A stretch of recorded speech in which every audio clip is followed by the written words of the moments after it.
a couple of exercises that you can do to strengthen your thighs whenever you are ready to strengthen your thighs, right? You have to recover first. And it's important that you know how to activate your quadriceps, see, the thigh muscle. So maybe you already know this, but I find that a lot of people cannot do it. So it's important to be very conscious about doing this, because this is what will make it strong eventually. So if you're not activating, it doesn't make a whole lot of sense to do any of the exercises. So the sensation is as if you were lifting your kneecaps towards your hips, okay? And that gives strength to the muscle, and it shortens and it starts to activate. Okay, so one of the first things that you can do is sit on a chair, a normal chair, right? This is just what I have here. And working also with your pelvis, see, supporting your lower back. So lifting your belly button, right? Lifting it up and taking it in towards your spine. So activating the deeper abdominal muscles. This will give you a feeling of lengthening your lower back, right? So once you can find this strength on your belly, what you will do is simply lift. See? And when you do this, automatically your quad is engaged. Also give strength to your feet, don't let them relax, because that will not help. So keeping your belly tight, strengthen your leg, straighten your leg, flex your knee, straighten your leg, flex your knee. See, and you can repeat a few rounds with each leg, and you will feel how your leg gets tired, okay? That's what you should feel. And you're also working on your core, right? Supporting your spine, so you don't start rounding your back, right? We don't want that. We want elegance and length. Okay, so that's a good one. Another good one that you can do that is very effective is using a wall. So you will walk close to a wall, and at the beginning maybe you will just bend your knees a little bit, press your lower back, see your palm lower back on the wall, against the wall, and maybe start strengthening or straightening, your back. And also here, it's a great place to work your core, because you can again make this feeling of lifting your belly up and in, right? And feeling that your lower back is close to the wall. That means that your abdominal is working. And you can stay here for a few breaths, trying not to crunch your shoulders up to your ears. If this is good, after a while, maybe you can lower your hips a little bit and just sit here, okay? Try to keep your knees parallel and make sure, obviously, that there's no pain on the knee. So you can hold this for a while and keep going lower and lower, and this will make it more challenging. Okay, lift up. I can feel my quads now. Okay, another good one, and I'm gonna use, a yoga block for this.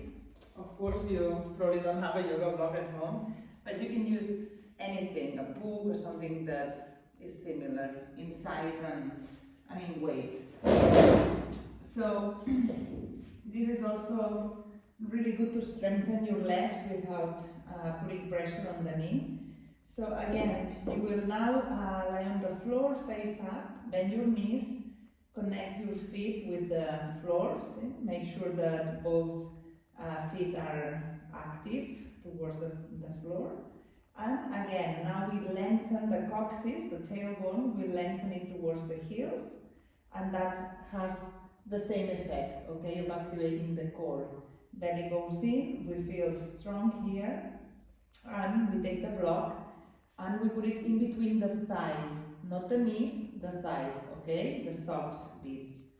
And from here we press our feet and our hands and our shoulders against the floor and lift our hips up.